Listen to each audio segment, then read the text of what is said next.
last night I got the news that a Canadian visitor to Barbados was shot.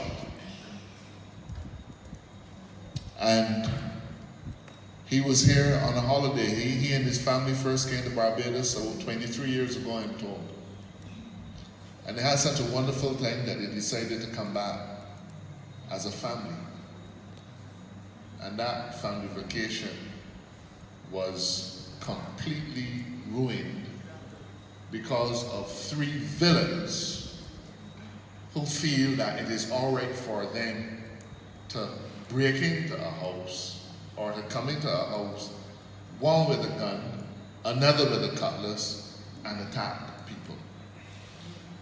Now, this house was not in the tourist belt. This house was in a residential community in Christchurch. Now, there are 2 things about that should worry us. The first one, of course, is that tourism is our bread and butter.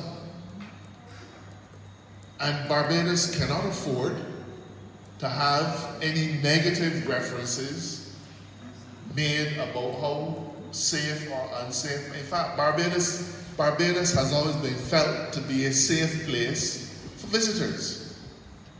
And this kind of callous conduct on the part of a few hooligans can threaten the livelihood and the lifeblood of our country. But the second thing is that it's clear that these people are happy to go anywhere to perpetrate a crime. So I want to tell you that while this happened to tourists, it could have happened to you or me. It didn't happen in the tourist belt, it happened in the residential community. Now, you know, those guys, and I've seen the video, those guys walked into a home with a gun. Now, I know we have a lot of talk about if it didn't me, would it do this, if it didn't me, would it do that. But I'm told that when you're looking at a gun in a face, in somebody's hand, and your life can be gone in a moment, that all the bravado and so on that we have vanishes. Now, I'm not asking Barbadians to try to be brave. I'm not asking them to try to be heroes. But the kind of heroism that we need from Barbadians is for Barbadians to say, I do not accept this kind of behavior.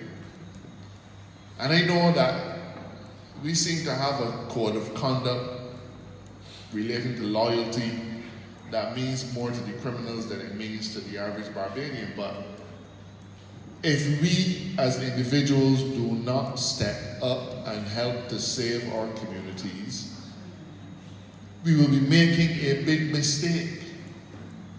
You call the police after something has happened. You call them after it has happened. So the question then becomes, whose responsibility is it before it happens? Is it not your responsibility to report suspicious behavior? You know, there are communities in St. Joseph that don't want to call the police for a young fellow with a gun because, man, he's so child. He's so child. I won't get into trouble.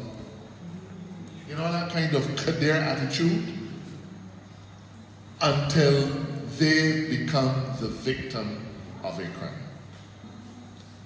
How long are we going to sit back and accept that these things can happen next door to us? We can see it happening, but somehow don't feel that we have a responsibility to step up at the truth and to protect our communities.